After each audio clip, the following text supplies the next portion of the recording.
Maka ni kita serahkan majlis kepada doktor. Silakan doktor. Oke, terima kasih. Assalamualaikum warahmatullahi wabarakatuh. Alhamdulillah wassalatu wassalamu ala Rasulillah wa ala alihi wa ashabihi mawalah. Asyhadu an la ilaha illallah wahdahu la syarika lah wa asyhadu anna Muhammadan abduhu wa rasuluh wa safiyyuhu wa khaliluh addal amanah wa nasahal ummah wa jahada fi sabilihi haqqa jihadih. Ikhwafillah rahimakumullah. Insya Allah kali ini kita akan membahas tentang Asma Allah Al-Muqsid. Saya pertama-tama memohon maaf, janjinya kepada Maha akan diberikan di malam hari. Ternyata saya lupa ada mengaji malam, habis itu subuhnya mengaji lagi. Jadi habis mengaji mengantuk, hanya tidur, baru pergi lagi ke Surabaya dan ini baru pulang, Kak. Jadi saya mohon maaf kalau belum ada note yang bisa saya sharing, hanya sekedar tampilan yang awal-awal sebenarnya sudah ada. Oke, nanti insya Allah saya akan mengawali dari sebentar, saya share dulu. Oke, saya akan mengawali dari karena kita bicara tentang keadilan Allah Subhanahu wa taala, Allah yang Maha Adil, Al-Muqsid. Saya ingin mengawali juga dari cara kita memahami Al-Qur'anul Karim, karena menurut saya ini juga berkait kelindan.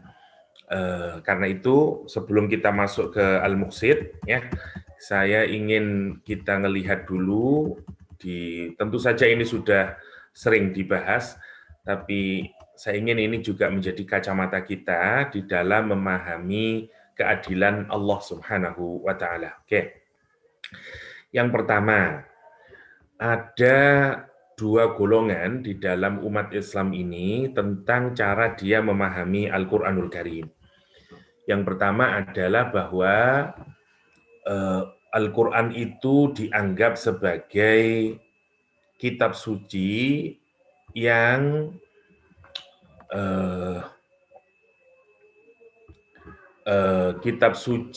akan menjelaskan berbagai masalah atau yang merekam atau memberikan penjelasan terhadap segala sesuatu. Karenanya kemudian Al-Qur'an itu dianggap seperti buku induk yang semua cabang ilmu diyakini ada di sana. Misalnya kedokteran, engineering, dan berbagai hal lah. Sehingga katakanlah apa saja dianggap mestilah ada di dalam Al-Qur'anul Karim. Yang pertama. Yang kedua, kelompok yang melihat bahwa Al-Qur'an itu tidak diturunkan dengan tujuan seperti itu. Karena Al-Qur'an bukan kitab sains. Al-Qur'an adalah hudal linnas. Jadi tujuan utamanya adalah memberikan hidayah. Karena itu kalau mau menjadi seorang engineer misalnya, menjadi seorang dokter misalnya, menjadi seorang apa sajalah di dalam dunia modern ini, ya maka tentu orang tidak bisa hanya dengan Al-Qur'an menjadi engineer yang baik, menjadi dan seterusnya lah, jadi ahli biologi misalnya hanya dengan Al-Qur'an Karim, tentu saja tidak bisa. Nah, menurut saya cara pandang ini penting untuk kita pahami, karena nanti jangan sampai kita salah melihat dan memahami Al-Qur'anul Karim, dan itu berakibat kita tidak adil melihat Al-Qur'anul Karim. Dalam kaitan ini tentu saja melihat Allah Subhanahu wa taala, memahami Allah Subhanahu wa taala. Oke. Karena saya ingin kita melihat dulu ayat Al-Qur'an misalnya yang menjelaskan, yang biasanya dipakai sebagai dalil adalah yang wa yauma nab'atsu fi kulli ummatin syahida. Coba saya cari dulu ya. Saya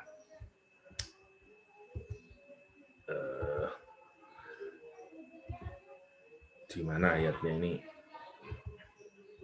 Oke, coba Arabic translate sebentar.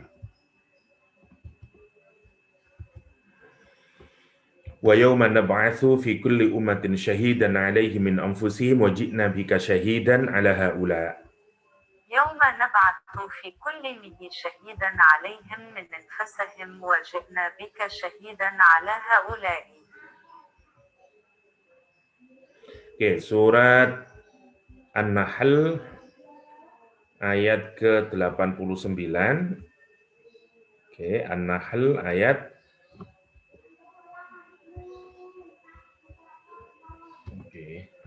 bentar.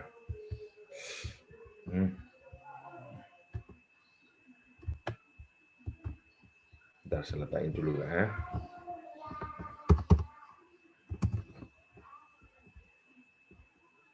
Oke. Kalau kita perhatikan An-Nahl ayat ke berapa tadi? An-Nahl ayat ke wallahu a'lam 89 ya.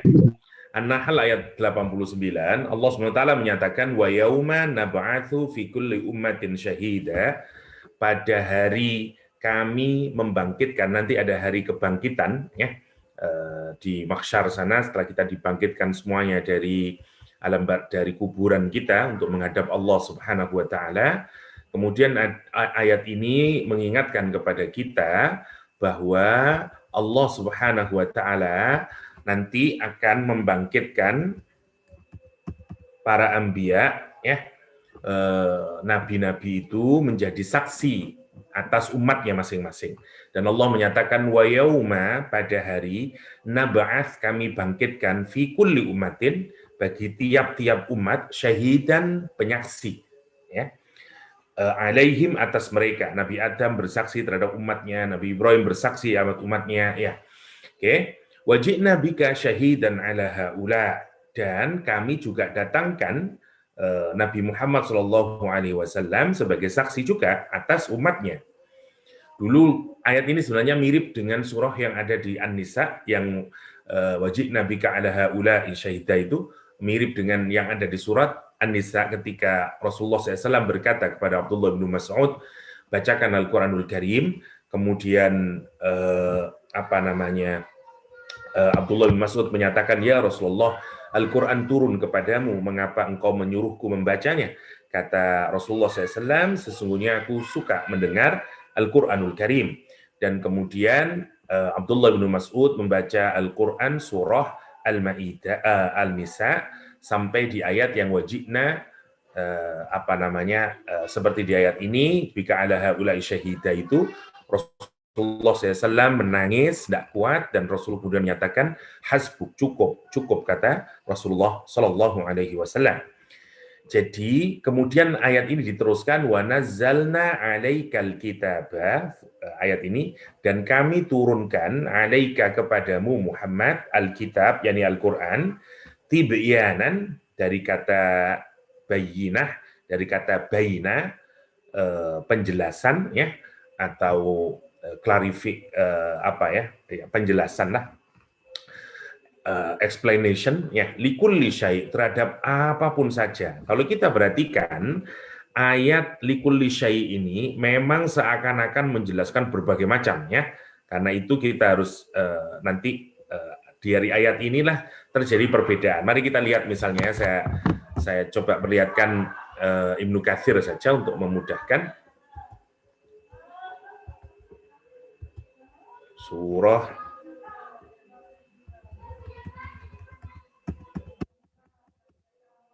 An-Nahl ayat ke-89.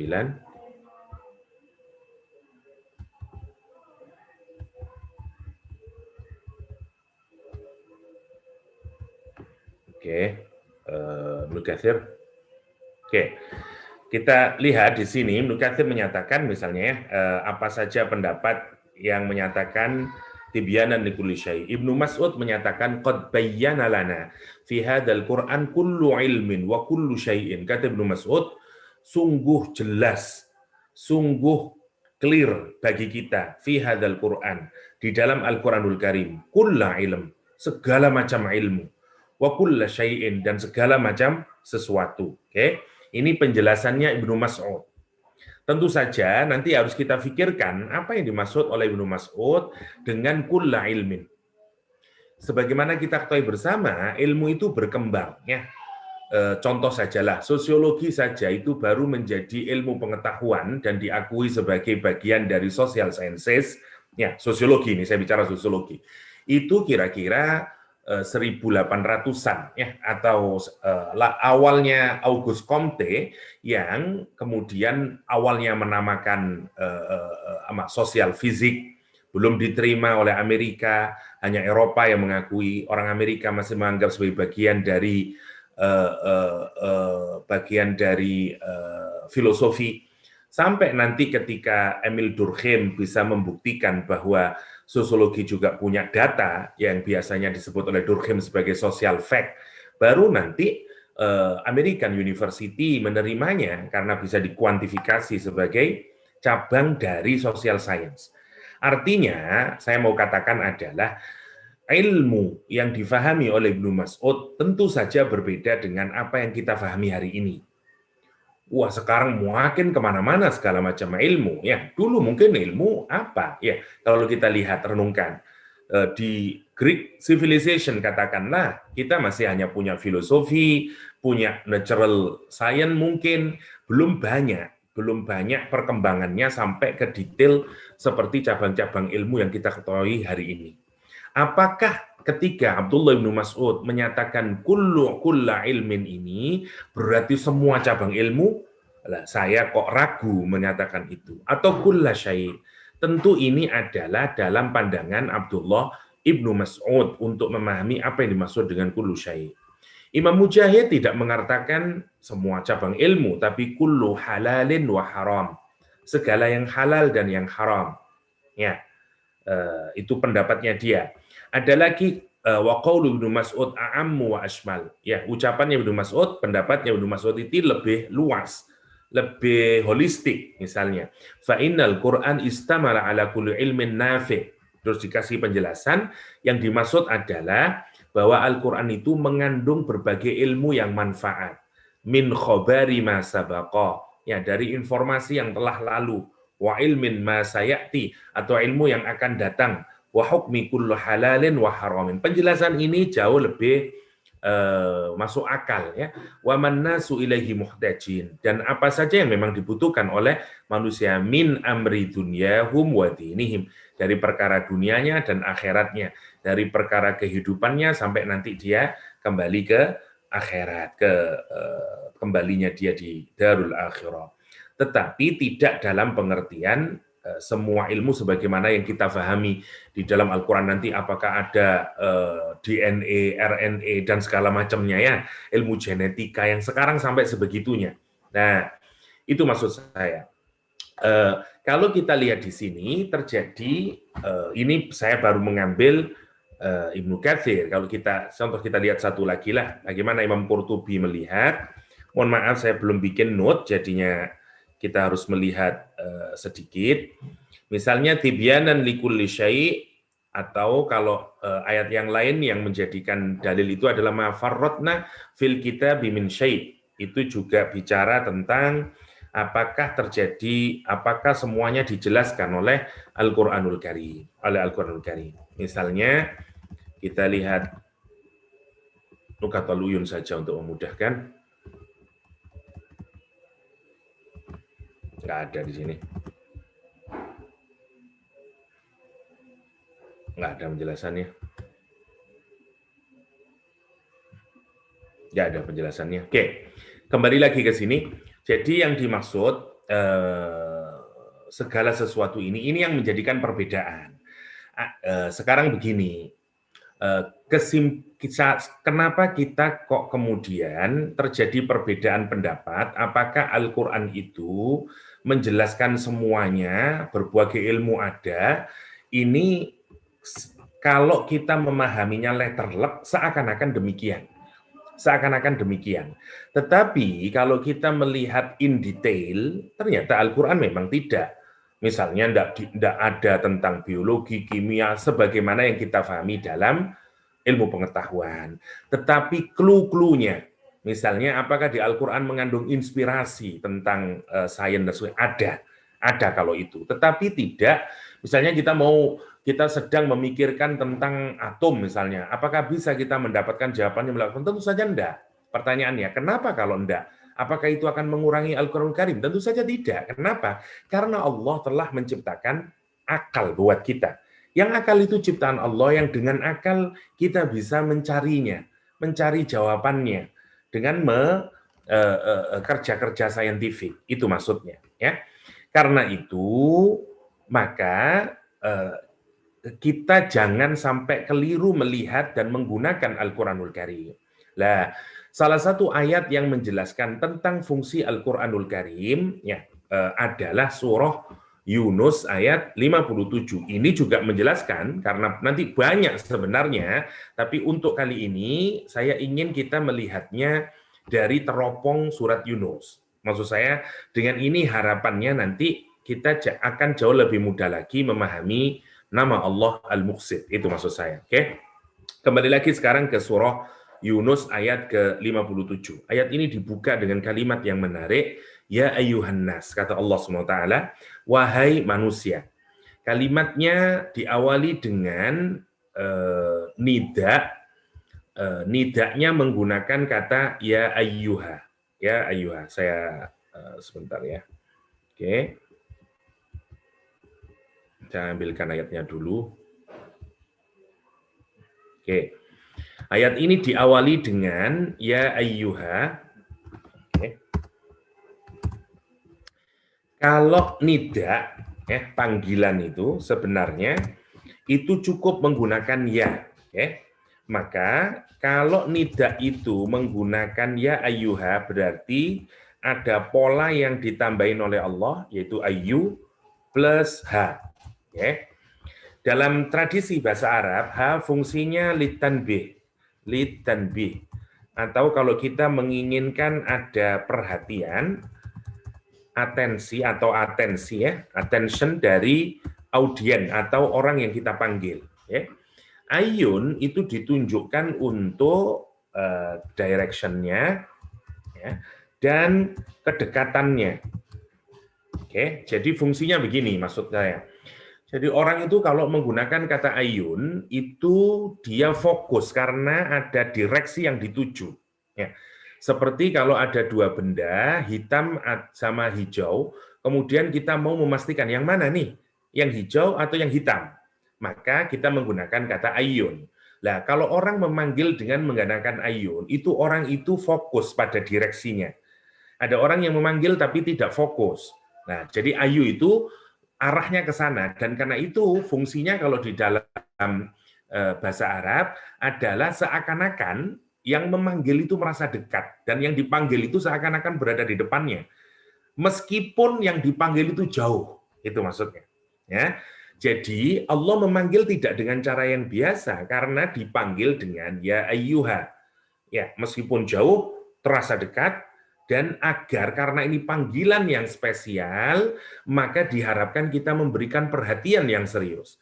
Karena itu Allah mengawali dengan kalimat ya ayyuha, kata ya ayyuhan nas.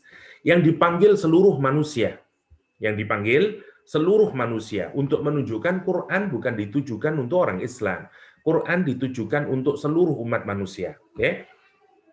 Kata Allah SWT, setelah Allah menjelaskan dan memanggil manusia, Allah menyatakan qad ja'atkum, sungguh telah datang kepada kalian, ya. Nanti kita dari kacamata ini melihat Al-Qur'an Karim, yang fungsinya itu yang menarik tidak disebutkan di sini.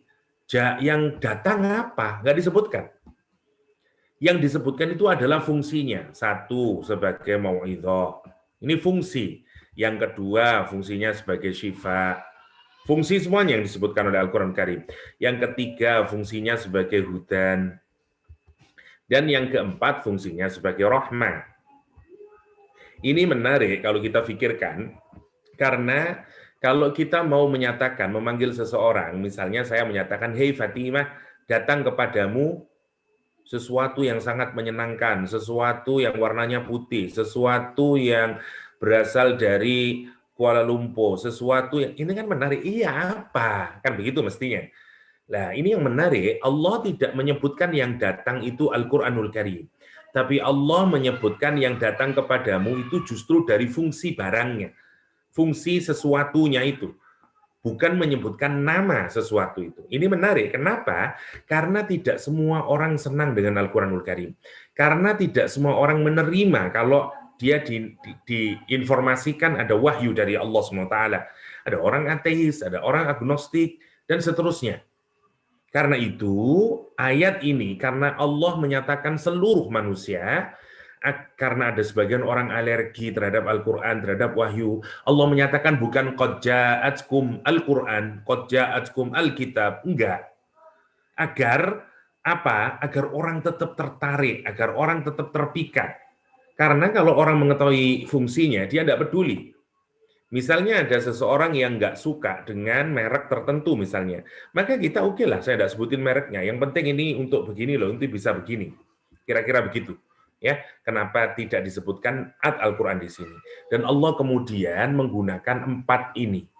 Ya, ketika menginformasikan kepada kita semuanya, yang datang kepada kita berupa Al-Quran Karim, 1 mau'izah, 2 syifa, 3 hudan, 4 rahmah. Nah, oke, yang pertama. Yang pertama, fungsi Al-Quran itu disebut dengan mau'idhah. Mau'idhah. Oke. Mau'idhah itu dari kata idzah, ya, dari kata idzah. Idzatun, ya. Idzatun atau wa'dun atau wa'dun. Oke.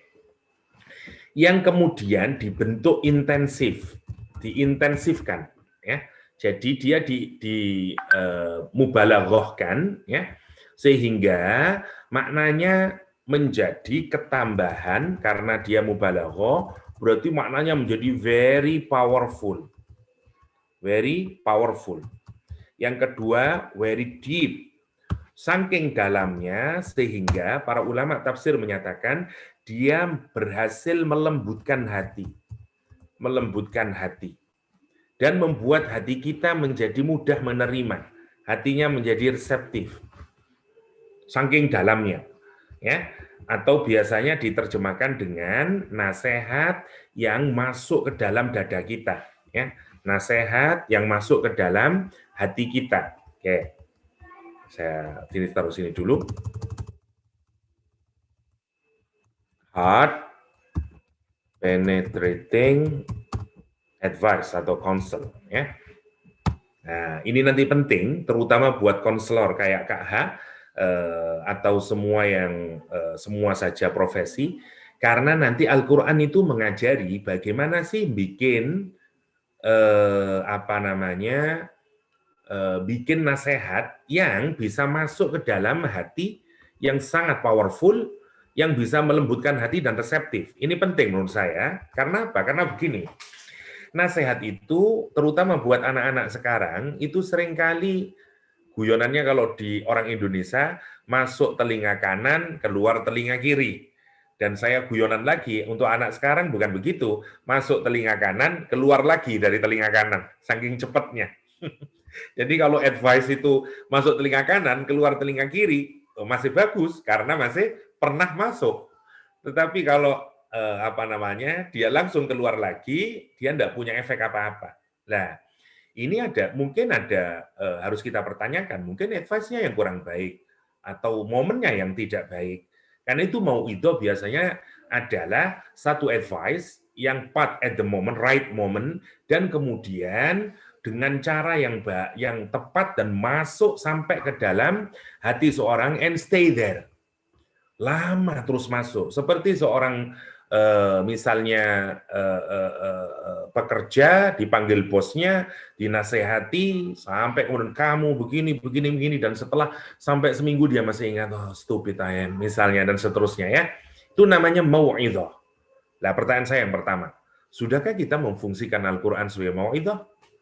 Ayat apa yang membuat kita kemudian terasa lembut, hati kita reseptif, kita merasa seakan-akan habis dinasehati oleh Kak H, dan rasanya, Masya Allah, very touching-nya, dan kemudian lembut hati kita. Sudahkah kita menempatkan Al-Quran sebagai itu? Itu yang menjadi pertanyaan kita. Jadi fungsi pertama Al-Quran itu adalah mau'idhah, kata Allah SWT. Bagaimana Al-Quran itu masuk ke dalam hati kita sebagai advice, sebagai counsel, ya, yang sampai membuat kita itu lembut hati kita itu. Sampai kita ini menerima. Karena itu tujuan Al-Quranul Karim. Ya, kemarin kita bahas waktu kita bahas tentang neraka, ya, yang laha sab'atu abwab, ya, likulli babin juz'um maksum, yang kemarin neraka memiliki 7 pintu, masing-masing pintunya ada bagian orang-orang kelompok manusia yang sudah dibagi-bagi oleh Allah untuk masuk ke pintunya. Masih ingat kisah budak yang sholat di belakang Rasulullah SAW, mendengar bacaan Rasulullah SAW itu dan kemudian dia pingsan? Masih ingat Salman Al-Farisi yang 3 hari seperti orang gila karena merasakan ayat itu seakan-akan telah memutus hatinya? Coba bayangin, apa yang terjadi pada perempuan dusun di masjid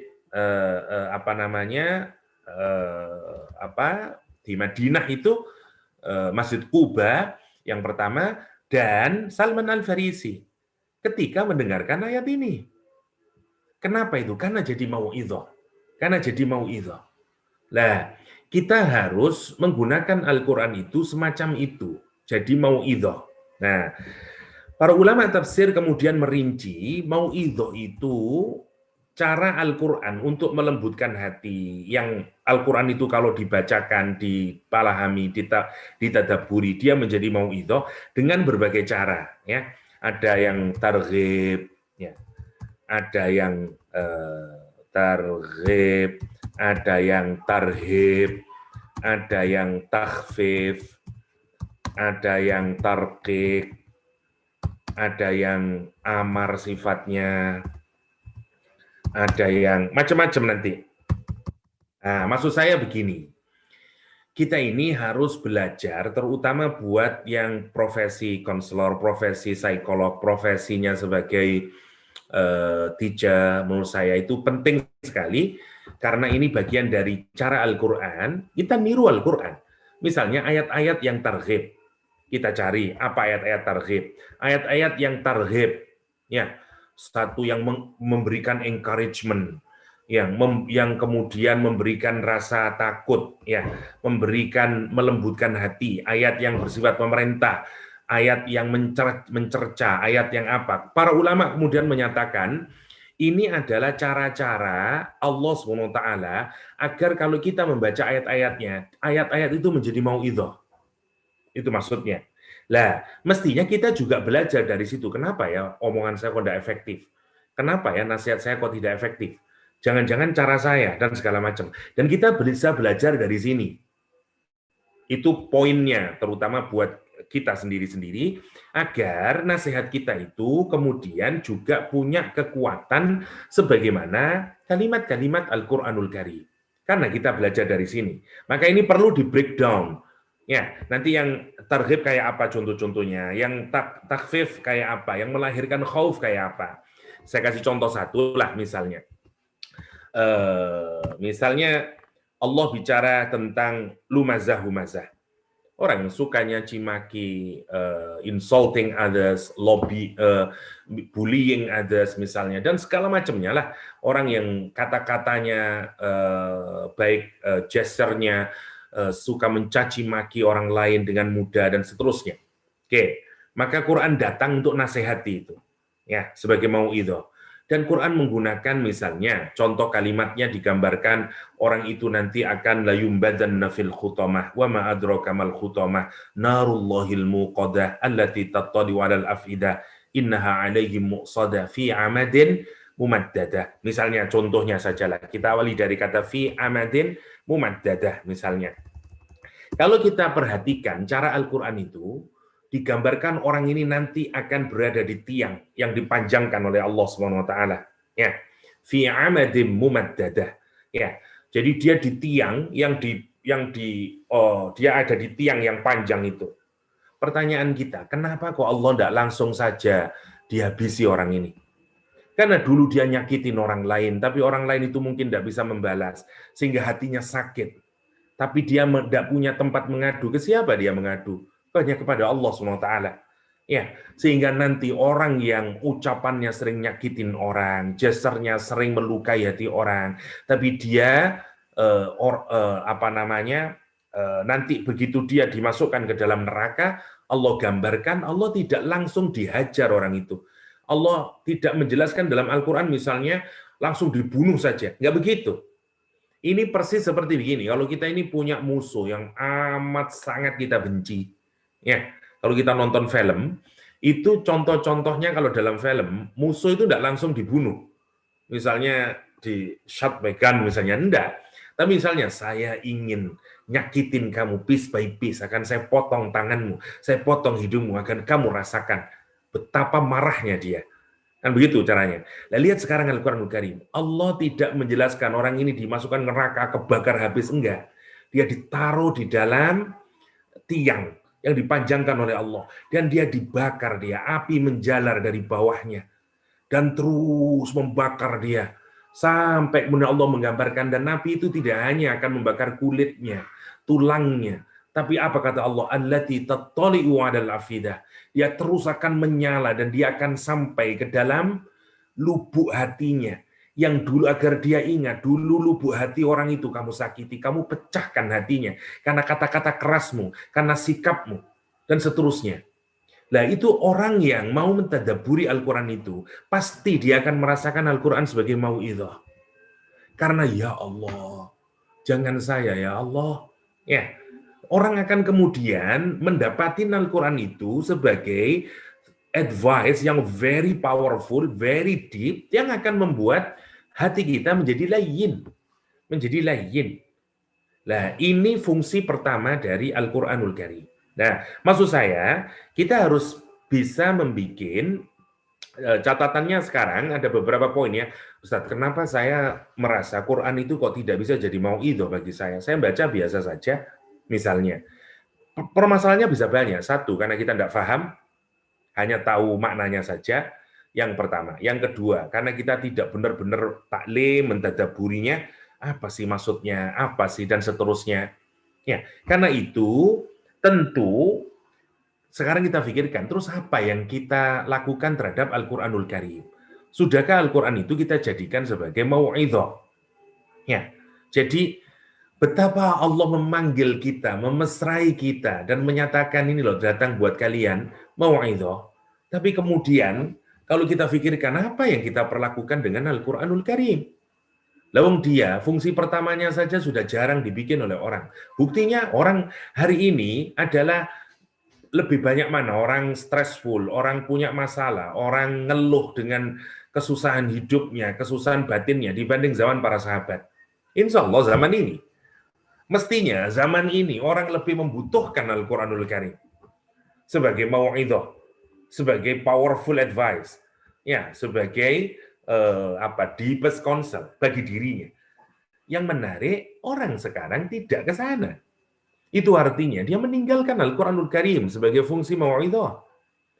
Bayangin bahkan orang dengan senang hati, yang lihat saya sering nyontohinnya sebagai guyonan. Dia baca dengan melo, dengan ya, la yumbadanna fil hutamah wa ma adraka mal hutamah. Enak saja dibacanya. Allati tattali'u 'alal af'idah innaha 'alaihim muqsadah fi 'amadin mumaddadah. Yang di belakang Allah. Bayangin. Bagaimana dia jadi mau'idhah kalau ditanya kenapa kamu bilang Allah? Beautiful voice. Rhyme-nya indah, Ustaz. Itu aja yang didapatkan. Artinya kita tidak memberikan hak sepenuhnya terhadap Al-Quranul Karim. Ibaratnya begini ya, ibaratnya kita ini terhadap Al-Quran, hari ini tuh orang seperti kepada laut. Orang hanya duduk di tepi pantai melihat indahnya laut. It's not wrong, ini boleh. Tetapi, ya itu saja yang bisa kita dapatkan. Kita hanya melihat laut is beautiful. Memang beautiful. Kita ada di pinggir pantai melihat indahnya laut. Tapi tanyalah kepada orang yang melakukan snorkeling. Orang yang snorkeling bilang, "Oh, jauh more beautiful." Karena saya sekarang melihat lautan, ngelihat ikan-ikan, wah, jauh lebih indah daripada hanya sekedar di pasir pantai. Bagi orang yang bisa diving, tentu saja jauh lebih dalam lagi dia bisa menikmati lautan. Apalagi yang diving sampai menemukan mutiaranya dalam laut dan segala macamnya. Nah, menurut saya, kita ini sekarang terhadap Al-Quranul Karim hanyalah seperti orang-orang yang duduk-duduk di pasir pantai sambil melihat indahnya sunset dan kita menyatakan beautiful. Come on, kita belum menjadikan Al-Quran sebagai mau'izah. Bagaimana lagi kepada yang kedua, yang ketiga, yang keempat? Itu maksud saya. Itu yang penting. Pertama, untuk mau'izah. Nah, nanti kalau memang dibutuhkan, saya akan kasih beberapa ayat, misalnya contoh-contoh ayat yang targhib, contoh-contoh ayat yang takfif, contoh-contoh yang tarqiq. Ya, karena saat ini saya tidak bikin note masih, jadi saya mohon maaf untuk itu. Tapi insya Allah akan saya tunjukin pendapat di kalangan para ulama, bagaimana Al-Quran itu stylenya, gayanya ketika memberikan mau'izah. Ya, karena terjadi perbedaan di kalangan, saya tunjukin misalnya ya, hanya untuk contoh misalnya oke, kita ambil Imam Alusi saja untuk menunjukkan. Misalnya di sini disebutkan, misalnya, zajrun muqtarinun bitakhfif, misalnya itu dia maknai sebagai idzah. Jadi idzah di sini adalah ma yulayyinul qalba minats thawabi wal iqab. Sesuatu yang membuat hati kita menjadi lembut, yang melembutkan hati. Dengan cara apa? Nunjukin sawabnya, nunjukin iqabnya. Nunjukin kalau kamu dapat ini, kalau kamu melakukan ini, nanti ini akan kamu dapat ini. Positifnya dapat ini. Kalau yang ini dapat iqabnya. Ini salah satu cara Al-Quranul Karim. Dan itu mestinya harus ditiru. Menurut saya untuk Kak H dan seterusnya yang jago di bidang konselor misalnya, tentu ini juga bisa diteropong dengan teori-teori di dalam apakah sudah ada kayak begini. Dan bagaimana polanya. Itu sangat menarik menurut saya. Ya. Itu pola-polanya. Atau di sini dengan cara nasihati, ya, atau mencegah dengan cara dikasih ditakut-takuti, ya, ada takhfif namanya. Ya, ini contoh-contohnya ya di kalangan para ulama ketika mendefinisikan kata mau'izah. Dan dari situ kalau kita ambil itu akan membuat kita akan punya cara-cara bagaimana kita bisa menjadikan Al-Quran sebagai sebagai mau'izah, ya. Seperti di sini mau'izah misalnya dengan cara amr, ya, dengan cara yang lembut, dengan cara memberikan janji, dengan cara memberikan ancaman dan seterusnya. Ya, itu cara-cara mau'izah. Yang pertama, cara-cara mau'izah. Oke.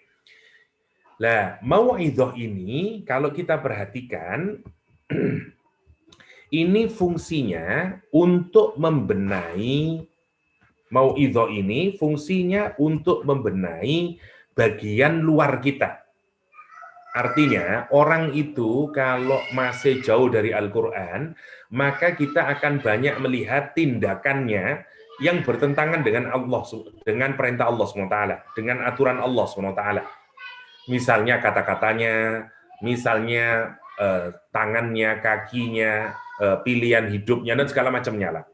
Nah, ciri dari orang yang nanti sudah mendapatkan atau merasakan mau'izah dari Al-Quranul Karim, maka perilaku zahirnya itu akan berubah. Nah, karena itu para ulama, fungsi mau'izah itu adalah tahdzibul zahir, fungsinya. Tahdzibul zahir, dia tahdzib al-zahir. Dia akan menjernihkan, dia akan membersihkan zahir seseorang. Jadi fungsinya, zahirnya dibenerin dulu. Nanti dia kata-katanya akan sesuai, dia tidak lagi melakukan perbuatan maksiat, minumannya akan hilang, dan seterusnya. Minuman kerasnya, ya, judinya, dan segala macamnya. Namanya tahdzibul zahir. Jadi mau'izah itu punya fungsi, dia akan menjadikan bagian dari zahirnya seseorang itu akan benar, akan sesuai dengan aturan Allah SWT. Itu tanda kalau dia sudah menjadikan Al-Quran sebagai mau'izah. Kalau tadi dia sering nyakitin orang lain dengan kata-kata dan gesternya, kalau orang itu sudah berhasil Quran itu menjadi mau'izah, maka akan hilang itu. Namanya mau'izah. Namanya mau'izah. Oke. Yang kedua adalah, dari mau'izah ini, menurut saya nanti, kapan Al-Quran jadi mau'izah dan seterusnya macamnya dengan cara itu tadi, itu juga kaitannya dengan Qaimam bil Qist. Dengan Qaimam bil Qisti tadi yang nanti jadi Al-Muqsid, yang jadi nama Allah Al-Muqsid. Kenapa? Karena kita akan melihat di seluruh alam semesta itu juga mestinya akan menjadi mau'izah buat kita. Nah, itu maksud saya. Kenapa ini menjadi penting? Karena kalau yang ini nanti cara kita melihat ayat-ayat Allah yang bersifat qauliyah, nanti bagaimana kita melihat ayat-ayat Allah yang bersifat kauniyah. Nah, kita ini kalau memahami Allah itu harus dari dua sisi itu, karena mereka kait-mengkait satu sama lain. Gini ya, maksud saya gini. Kalau kita lihat di surat Yasin, sumber hidayah itu kan ada 3 sumber hidayah. Oke. Ada di depan kita, ada di belakang kita, dan ada di atas kita. Yang di atas Quran namanya, yang di belakang sejarah namanya, yang di depan kita adalah realitas di depan kita. Ya, dia bisa katakanlah saya sebut saja misalnya semua yang ada di depan kita, bisa apa dia? Bisa fenomena alam, fenomena sosial, ya, fenomena sosial dan fenomena kehidupan diri kita dan orang lain. Oke. Ini semuanya adalah sumber hidayah. Maksud saya, kalau terhadap Al-Quran kita dikasih tahu caranya oleh Allah SWT, Quran itu fungsinya untuk, katakanlah, mau'izah ini misalnya. Kita juga mestinya apa yang tentang sejarah, kita juga harus melihatnya semacam itu, karena dia juga sumber hidayah. Sebagaimana Al-Quran nanti jadi sumber hidayah, terhadap sejarah mestinya juga kita begitu, terhadap ini juga begitu. Semua yang ada, baik fenomena alam, fenomena sosial, kehidupan diri, dan orang lain.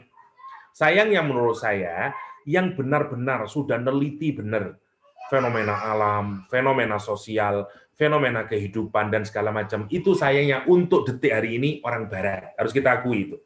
Dulu memang orang Islam. Dan orang yang karena neliti fenomena alam, lahirlah natural science. Orang yang neliti sosial, lahirlah social sciences. Orang yang neliti kehidupan diri, lahirlah psikologi. Lahirnya humanities. Lahirlah languages. Dan segala macamnya. Dan sebenarnya itu bedanya adalah mestinya kalau orang Islam, karena ini adalah sumber hidayah yang berasal dari Allah Al-Hadi, tiga-tiganya itu tidak boleh dilepaskan satu sama lain. Karena tiga-tiganya merupakan satu rangkaian. Dia bersumber dari zat yang sama, yaitu Allah Subhanahu wa Ta'ala. Nah, mestinya itu orang Islam. Bedanya dengan orang di luar orang Islam. Orang di luar orang Islam belajar, Masya Allah. Kalau kita ngiri ngelihat bagaimana mereka seriusnya di laboratorium, ya, bagaimana ilmuwan sosial berkembang, dan seterusnya. Contoh kecil saja, orang Barat bikin negara itu ratusan tahun. Ya, bagaimana cara bernegara yang baik, menciptakan, dan segala macamnya. Kita hanya tinggal niru orang Barat hari ini, kalau kita mau jujur. Dan seterusnya, bagaimana kita bernegara, bikin konstitusi, dan segala macamnya. Itu kan yang menarik kalau kita pikirkan. Mestinya, bayangin kalau kita semuanya ini, baik yang di depan, ya, atau yang di belakang, yang di atas, itu jadi satu kesatuan. Itu maksud saya. Nanti, kenapa saya mulai dari sini, nanti baru kita ke Al-Muqsid, karena habis dari Quran itu, baru maksud saya kita ngelihat ke kehidupan, dan setelah itu, sehingga kita dengan mudah nanti memahami nama Allah Al-Muqsid, sehingga kita tidak keliru memahami keadilan Allah Subhanahu wa Ta'ala. Oke, saya lanjutkan sekarang yang kedua ya. Fungsinya adalah, sekarang yang kedua, menurut Al-Quran fungsinya adalah syifa. Fungsinya syifa. Oke. Syifa artinya obat. Oke, artinya obat atau penyembuh, ya. Yang menarik, Al-Qur'an menggunakan kata lima fi as-sudur. Fi as-sudur. Oke. Obat li bagi atau untuk ma sesuatu. Ma-nya ini segala sesuatu sebenarnya. Ya. Ma itu anything, apa saja ma itu, ya. Fis sudur yang ada di dalam sudur kita, dalam dada kita. Oke. Dulu kita pernah bahas waktu kita bahas hati. Dalam Islam hati itu memang satu kesatuan, tapi dia terdiri dari layers, ya. Mulai dari sodr, ke qalb, ke fuad, ke lub, kan gitu. Jadi ini semuanya dalam bahasa kita kenal dengan hati. Oke. Nah, meskipun nanti biasanya Quran kalau mau yang dirujuk hati itu lebih sering menggunakan kata qalb daripada kata sodr. Oke. Yang menarik kita pikirkan, kalau mauidhah itu kita terima, ya, kalau kita jadikan Al-Quran sebagai mauidhah, efeknya adalah dia akan merubah perilaku kita. Oke? Orang yang sudah berubah perilakunya, apakah dia akan menjadi orang yang baik? Belum. Kenapa? Karena kalau hatinya masih buruk, maka perilaku yang baik itu tidak akan lama.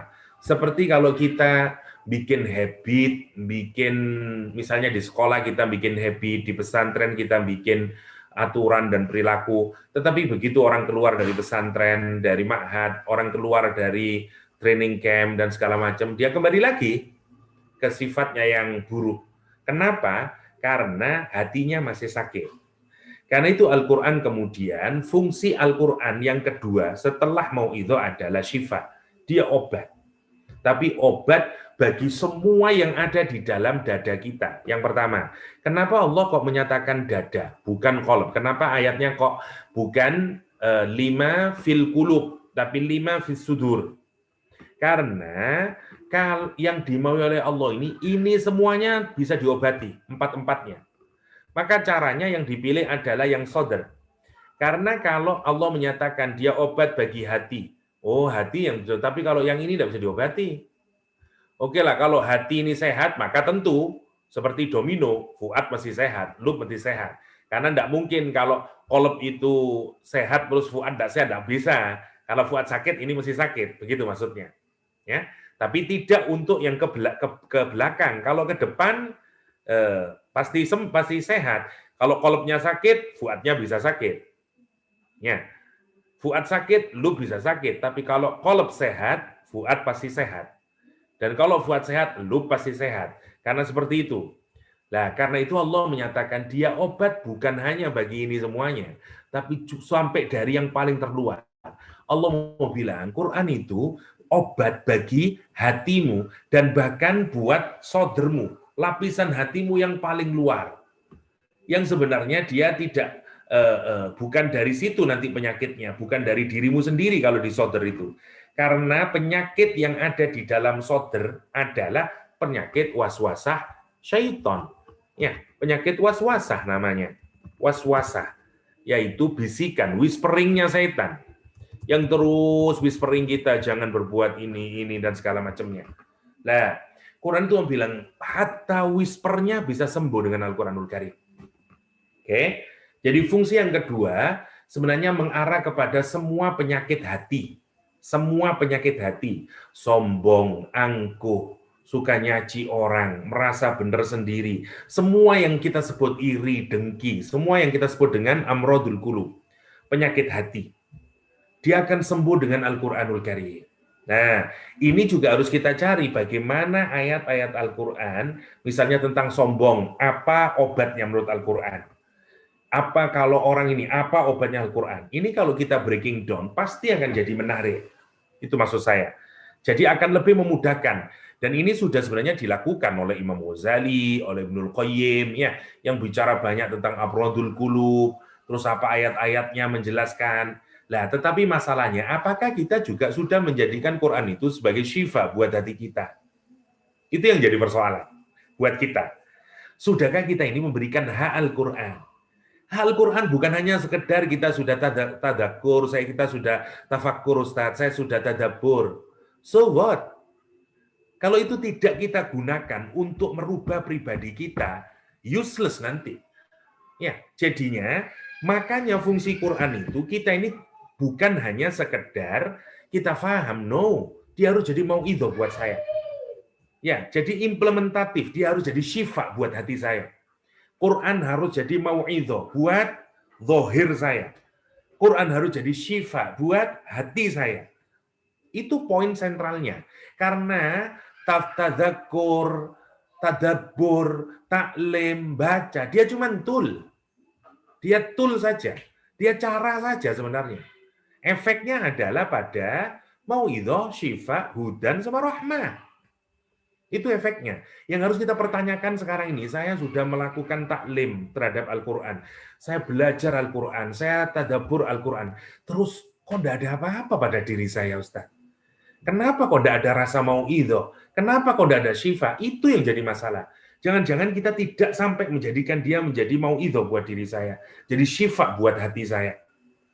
Itu yang harus kita pikirkan berkenaan dengan fungsi Al-Quranul Karim. Ya, ini tentang syifa ini menarik ya. Kritik dari siapa yang kemarin saya bacakan, Muhammad Iqbal, mengkritik kita semuanya. Ya, benarlah ada ini misalnya Imam Hasan Al-Basri itu tidak setuju. Dia mengingkari kalau ada orang menyatakan bahwa syifanya Al-Quran itu obat bagi penyakit jasmani. Kata Imam Hasan Al-Basri, no. Dia cuman hanya untuk penyakit hatimu, bukan untuk penyakit fisikmu. Tetapi kalau kita jumpai banyak riwayat ya, contoh Abu Sa'id Al-Khudri meriwayatkan ada orang datang ke Nabi Muhammad SAW mengadukan dada tenggorokannya yang sakit. Nabi menyatakan, alaika biqiraatil Quran. Baca Al-Quran, sembuh. Ada lagi, datang lagi kepada Rasulullah SAW, dia menyatakan tenggorokan saya sakit ya Rasulullah. Kena COVID, katakanlah ya. Kemudian orang ini, Rasulullah SAW juga berkata hal yang sama, alaika biqiraatil Quran. Bacalah Al-Quranul Karim. Dan seterusnya. Ada sahabat yang kena kala jengking, dibacain Al-Fatihah sembuh, sekian banyak fadilah Quran. Ya, tetapi yang menarik, misalnya untuk kelompok yang kedua ini, misalnya menyatakan enggak, Quran itu memang bisa jadi obat buat jasmani, tapi dia secondary. Ya, dia cuman fadilah. Fungsi utamanya adalah obat buat hati, bukan obat buat yang jasmani. Yang menarik, kata Iqbal, orang sekarang itu tidak tertarik sama yang primary, tertariknya sama yang secondary. Karena itu untuk surat Yasin, mereka hanya menggunakannya untuk apa? Agar orang kalau sakaratul maut matinya cepat. Kalau ada orang mati susah, sakaratul maut, ada hadisnya, bacakan surat Yasin, itu akan memudahkan dia. Ya, makanya kata Iqbal, yang kamu dapat dari surat Yasin adalah bahwa matimu jadi lebih mudah. Itu saja. Digunakan untuk memperlancar orang mati. Ya, jadi Masya Allah, tingkat apresiasi kita kepada Al-Quran. Kita senang dengan yang secondary, tapi kita tidak senang sama yang primary. Ya, bahwa dia akan menjadi obat buat hati kita. Itu yang dikritik. Karena itu, dan itu menarik, sudah jadi bahasa kita. Ya, kesadaran. Kamu tidak sadar, tak? Kenapa kamu bisa marah-marah begitu? Karena sadar itu dari kata sadr. Ya, untuk merujuk hati kita, untuk merujuk hati kita. Masya Allah, ini harus, tentu saja ini harus diseriusin, mulai dari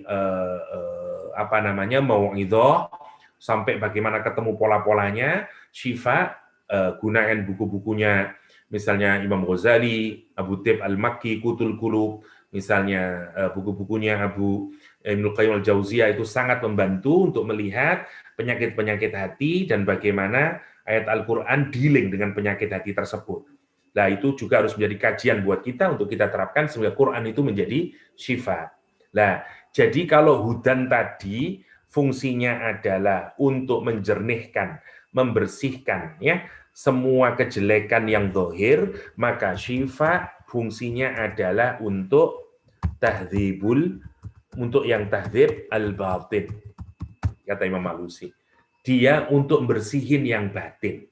Lah, pola bersihkan itu kalau dalam ilmu akhlak namanya takhalli, pakai kha, ya, takhalli. Nanti ada proses namanya cuman 3 saja ya, takhalli, kemudian menjadi tahalli, kata para ulama ya, kemudian menjadi tajalli. Ya. Jadi, dan kalau kita bisa melakukan ini, kita menjadi pribadi yang sempurna, yang saya istilahkan dengan insan kamil. Pribadinya menjadi pribadi Qur'ani.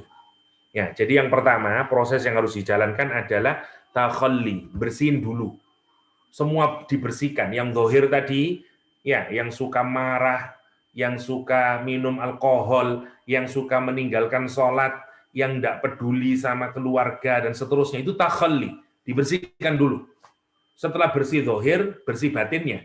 Batinnya dibersihin dulu. Amarahnya, irinya, dan segala macamnya.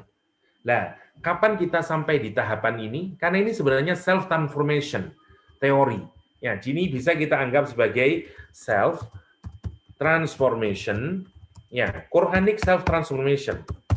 Ya, yang pertama adalah dari step yang pertama, mulai dari mau'idhah, ya, dari mau'idhah, itu polanya.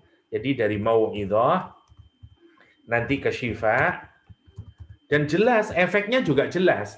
Jadi efek mau'idhah, perubahan luar. Efek syifa, perubahan hati.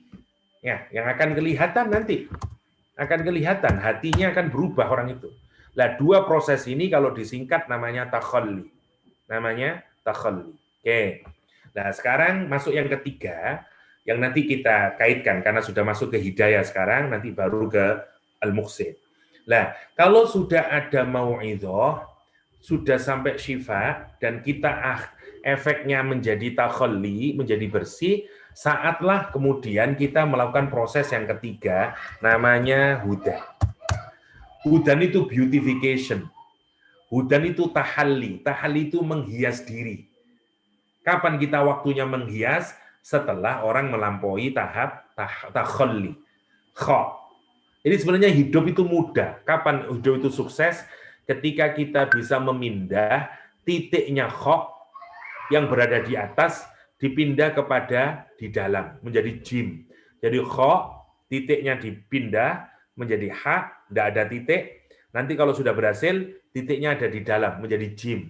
Jadi hidup itu adalah usaha memindah titik kha yang berada di atas ke dalam perutnya jim. Nah, itu guyonannya begitu. Ya. Jadi transformasi diri itu sebenarnya itu, mindah titik. Ya, orang titik itu ibaratnya keindahan diri. Orang kalau buruk, wah itu angkuh, titiknya ada di atas kepalanya.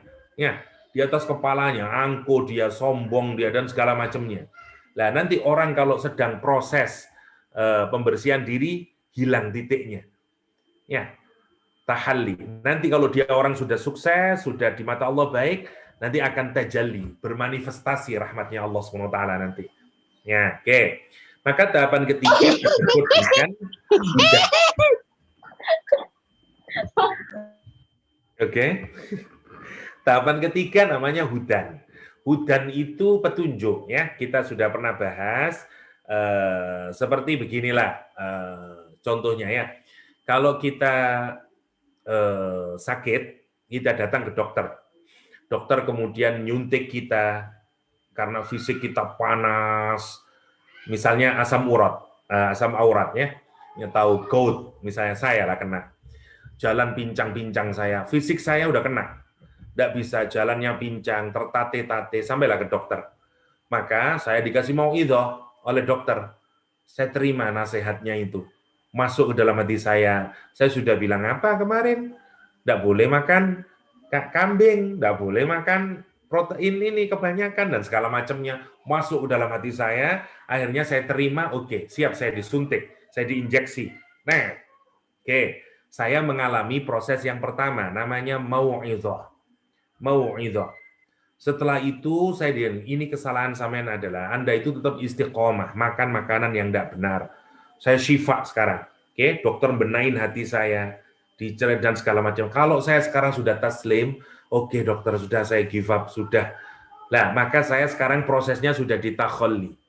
Baru setelah saya gitu dokter ngasih obat buat saya. Ya, ngasih obat. Oke, Master Yahya, yang ini untuk 3 hari sekali. Yang ini untuk sekali sehari. Sore you harus begini. Pagi kamu harus begini. Tidak boleh konsumsi ini, konsumsi itu, konsumsi itu. Namanya hudan. Hudan itu instruction yang diberikan oleh Allah Subhanahu wa taala. Kapan kita mendapatkan hudan? Kalau benar-benar Quran itu jadi hudan buat kita, kalau kita sudah melakukan Quran sebagai mauidhah dan syifa, memperlakukan. Baru Quran itu terasa sebagai hudan buat kita.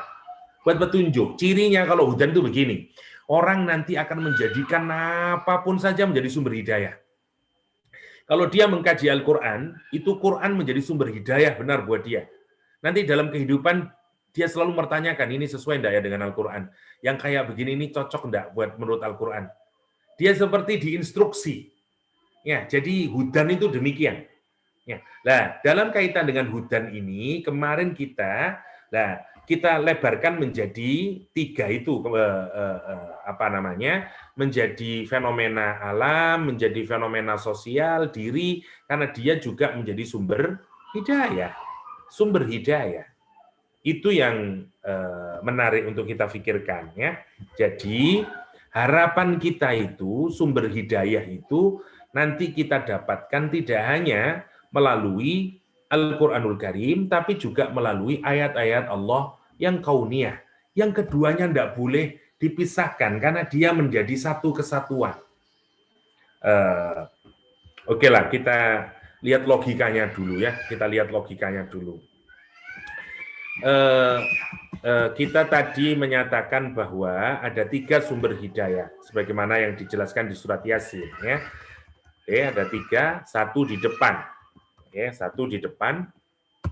Oke, yang kedua di belakang kita. Yang ketiga Quran. Oke.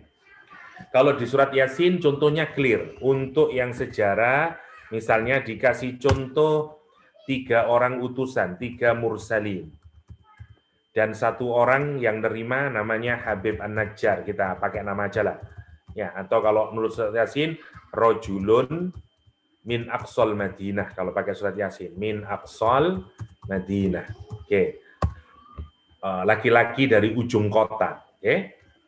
Nah, Al-Quran, sekarang kita lihat dulu bagaimana Quran itu menggiring kita untuk mendapatkan hidayah. Konteksnya adalah orang Quraisy, ya, orang Quraisy Makkah. Kalau kita lihat perilakunya, mencocoki menurut Al-Quranul Karim. 1, semua perilaku zahirnya tidak karu-karuan. Ya, anak perempuan dibunuh, menyembah kepada patung, hidupnya Masya Allah, tidak karu-karuan lah kalau kita perhatikan zaman jahiliyah itu. Nah, kalau kita renungkan, kenapa orang punya perilaku yang buruk? Karena hatinya buruk. Karena hatinya buruk. Karena itu dagangannya korup, ada sistem ribawi di dalamnya, hubungan dengan keluarga menjadi tidak karu-karuan, istri seperti barang, anak perempuan tidak dianggap, tidak punya nilai karena itu dibunuh. Nah, mulai dari relasi di dalam kehidupan keluarga, sosial, ekonomi, sampai politik, cara dia berpolitik, semuanya rusak yang zahir. Kenapa kalau kita pikirkan? Karena berangkat dari rusaknya hati mereka. Di hati mereka ada iri, di hati mereka ada cinta sama duniawi, cinta sama jabatan, ada iri, dengki, sombong, dan segala macamnya. Oke? Nah, mereka ini rusak zahir batin. Maka kalau orang rusak zahir batin, yang dia butuhkan, dia tidak tahu destinasi saya kemana, direksi saya kemana, goal saya dalam hidup apa, tidak tahu semuanya dia. Kan itu dia dalam keadaan dhalalah kalau bahasa Al-Quranul Karim. Orang yang berada dalam dhalalah yang dibutuhkan hidayah. Nah gitu. Nah, sekarang Allah menyatakan, tak kasih sumber hidayah, 3-3-nya ini dikasih kepada orang Quraisy. Itu yang menarik. Tetapi 3-3-nya tidak menjadikan orang Quraisy menjadi berubah. Sebagian kecil. Tapi kalau kita perhatikan nanti seperti Abu Jahal dan teman-temannya. Oke, cara Allah mengingatkan. Nanti kita tinggal pilih ya. Ini hanya contoh 1 saja. Sekian banyak sejarah yang kita pelajari. tentang orang lain, sejarah segala macam. Karena itu good, mau belajar sejarah. Ya, Greek civilization, pelajari itu. Occidentalism, pelajari Western civilization, dan segala macamnya yang sudah ada. Nah, Allah ngasih contoh satu, agar kita ini bisa menggunakan sejarah juga sebagai sumber hidayah. Lihat, cara Quran di-matchingkan sama sekali. Ada penduduk kota, kalau kita buka tafsir namanya Antokia, wallahu a'lam, ya. Polanya sama, mereka hidup luxurious. Kalau secara ekonomi sukses, segala macam sukses, tapi sebenarnya kalau kita lihat dari aspek moralitas yang hancur, ya. Kemudian diutuslah 3 mursalin. Ya, 3 mursalin. Dan apa yang didapatkan? Mereka menolak dan segala macam, bahkan mereka dianggap sebagai sumber dari bencana. Ya, sebagian besar tidak menerima, tetapi ada 1-2 yang menerima. Dan di antara yang menerima itu adalah seorang yang berada di ujung kota namanya Habib An-Najjar. Apa nanti yang terjadi pada kota itu? Dihancurkan oleh Allah Subhanahu wa taala sampai tidak tersisa dan segala macam. Allah menggunakan kisah ini, sejarah ini diceritakan oleh Rasulullah SAW, ya, melalui lisan Rasulullah SAW kepada orang-orang Quraisy. Agar apa? Agar dia menggunakan sejarah itu sebagai sumber hidayah. Dia bisa ngomperin dengan dirinya. Oh iya ya, saya ini kayak penduduk Antokia. Dan sekarang sudah ada 1 mursalin yang diutus, yaitu Muhammad SAW. Kalau saya tidak cepat-cepat beriman, jangan-jangan nasib saya nanti akan sama seperti Antokia, dan seterusnya. Dan sekarang ada 1-2 orang yang mengikut dengan Nabi Muhammad SAW. Mereka lah Habib An-Najjar baru. Yang kalau dulu Habib An-Najjar kemudian dibunuh sampai keluar ususnya. Hari itu juga mereka menyiksa Bilal. Mereka menyiksa Habab bin Arad. Mirip banget. Mestinya dengan Allah tidak pernah merubah, sama seperti Allah tidak merubah hukum yang Allah tetapkan di alam, Allah juga tidak merubah hukum yang Allah tetapkan di dalam kehidupan sosial. Nah, kalau Syekh Mutawalli Sya'rawi, kalau saya tidak keliru, menyatakan ini sebagai moral law. Ya. Jadi hidup ini diatur oleh hukum moral, ya. Yang ini menjadi hukum sosial, yang ini namanya natural law, orang sekarang menyebut. Ya, atau social law katakanlah. Nah, sekarang siapa yang menemukan law semuanya ini? Lihat, kontribusi orang Islam sedikit sekali. Yang nemuin social law, siapa ini? Orang Barat yang terbanyak hari ini. Sayangnya mereka tidak kaitkan dengan yang di sini. Karena Allah netapin aturannya, Allah netapin hukumnya. Karena itu lihat, kan begini ya, ilmu itu sebenarnya kan karena ada fenomena. Jadi kan gini, ada E menghasilkan B. Lah, akhirnya kita cari, mesti ini ada relationship, karena terjadi berulang-ulang. Ada relationship. Sains yang sekuler menganggap ada hubungan cause and effect. Kan gitu. Ada hubungan cause and effect. Kalau kita berhasil menggunakan data-data, terus bisa menunjukkan hubungan ini A menghasilkan B, maka kita menghasilkan teori. Kita menghasilkan sains. Kita menghasilkan law tadi itu. Menghasilkan hukum. Nah, cuman di sains modern, terutama pasca Renaissance, kausnya itu dianggap sebagai hubungan yang necessary. Yang memang wajib begitu. Kalau tidak ada kaus, tidak ada efek. Maka dia, ini contoh sains yang sekuler, maksud saya. Yang tidak ada Tuhannya. Dalam Islam nggak begitu cara pandangnya. A, sama dengan melahirkan B, tapi disebut dengan habitual relationship kalau dalam Islam. Islam tidak mengingkari cause and effect. Ya, memang ada cause and effect. Karena kalau kita tidak berangkat dari cause and effect, kita tidak ketemu. Karena sains itu isinya begitu. Dia mencari data sampai, oh ini cause-nya ini. Nanti 10 tahun lagi orang datang dengan baru, tidak hanya cause-nya itu, ada yang lain. Oke, sainsnya diperbarui. Kan begitu. Cuman bedanya kalau dalam Islam, hubungan cause and effect ini tidak bersifat necessary, tapi bersifat habitual. Kalau yang ini necessary, ini necessary. Ya, itu perbedaannya. Itu perbedaannya. Lah, kenapa dia tidak necessary? Karena kita meyakini the prime cause-nya itu Al-musabbibul asbab, musabbibul asbabnya itu adalah Allah Subhanahu wa taala. Nah, itu yang saya maksud ketika tiga sumber hidayah itu dikaitkan menjadi satu kesatuan. Sehingga kita tidak akan salah melihat sosial law, kita tidak salah melihat hukum sosial, kita tidak salah melihat hukum alam. Ya, karena kalaupun ada kesalahan, itu oke, karena kita tahu musabbibul asbabnya Allah Subhanahu wa taala. Jadi misalnya kalau sains di sini, kalau diceritai api tidak membakar, mereka bilang, that's impossible. That's tidak scientific. Dia bertentangan dengan hukum. Nah, kalau di sini enggak, kita bilang, no, dia scientific, karena hubungan api membakar itu adalah habitual. Yang menjadi the real cause itu adalah Allah. Untuk case Ibrahim, Allah bikin aturan baru. Ya, itu bukan cause and effect, karena the prime cause-nya Allah Subhanahu wa taala. Karena itu hubungan habitual. Maka Allah tidak pernah hilang dari cara kita melihat fenomena sosial, fenomena alam. Itu maksudnya. Nah, sekarang bayangin. Sama ada tiga sekarang kalau kita pikirkan itu ya. Ada orang neliti Quran. Yang dia cari itu sebenarnya juga sama. Dia mau takarrub sama Allah. Semakin dia dapat tentang isinya Al-Quran, dapat ilmunya, dia makin ma'rifah, dapat ilmu, dia semakin dekat sama Allah. Oke, orangnya disebut dengan ahlul Quran. Oke, jadi ahlul ilm. Oke, sekarang saya tanya, kalau anak kita belajar sains, mau yang alam atau sosial, bukankah sebenarnya dia juga sedang mempelajari ilmunya Allah Subhanahu wa taala yang Allah letakkan di alam?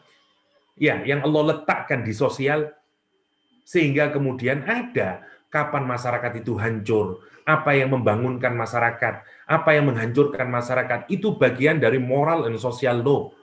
Bagaimana mencegah konflik, ya, semuanya sama, itu namanya moral and social law.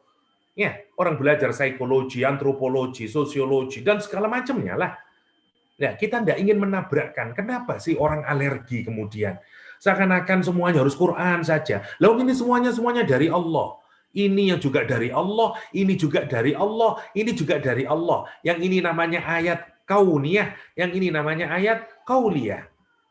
Maksudnya tibyanan likuli syai itu, ini memang berhubungan satu sama lain. Cuman you kalau mau jadi civil engineering, tidak mungkin you jadi civil engineering kalau hanya belajar Quran. Sana daftar ke UKM, belajar di sana, tapi belajarlah dengan cara mengaitkan semuanya sebagai satu kesatuan. Itu maksudnya. Karena akhirnya kita tidak fragmented, kita menjadi holistik cara kita melihat itu.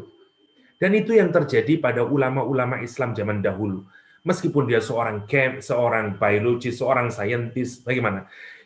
Makanya saran saya coba dilihat di YouTube Profesor Salabi menunjukkan satu makhtutat atau buku-buku klasik kalangannya ulama-ulama besar kita di bidang astronomi.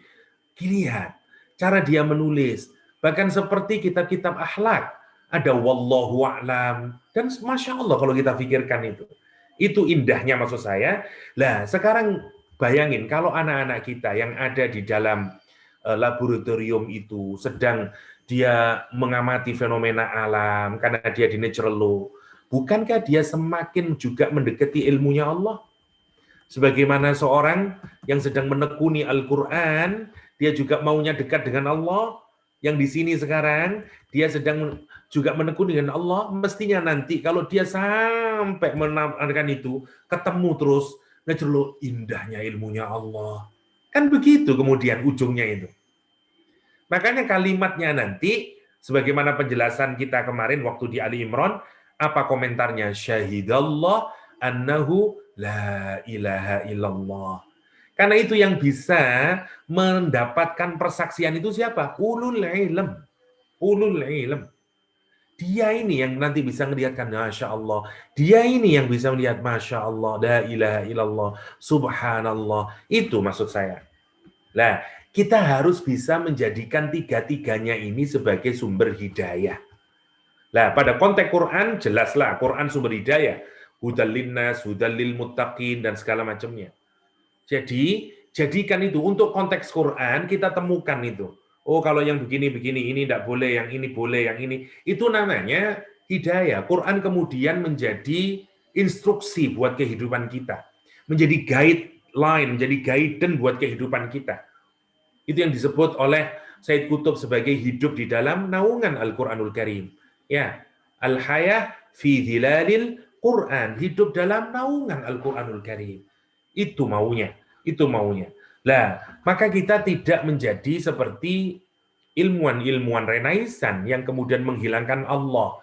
Ketika dia bayangin ilmunya Allah yang dipelajari, tapi dia tidak sampai sama Allah. Ya, ini kan menarik kalau kita pikirkan. Bagaimana seperti waktu kita menjelaskan tentang syahadah kemarin itu. Bagaimana orang melihat laut, tapi lupa sama yang bikin laut. Bagaimana orang mempelajari masyarakat, tapi dia lupa sama zat yang mengatur, yang bikin aturan di dalam masyarakat, misalnya. Masya Allah, kalau kita pikirkan itu yang harus menjadi renungan kita untuk diseriusi lagi tentang bagaimana kemudian 3 sumber hidayah itu benar-benar menjadi hidayah buat kita. Ya, saya tidak menjelaskan in detail ya 3 ini karena fokus kita di Al-Quran tadi ya. Saya lanjutin sedikit. Jadi itu maksudnya hudan. Jadi dia menjadi hiasan diri kemudian. Karena kita sedang menghias diri kita. Instruksi Al-Quran itu. Nah, maka tahapannya ini adalah tahapan tahalli. Ya. Kita habis ini masuk ke tajalli. Saya kok kepingin minum, Kak. Jadi Dokter.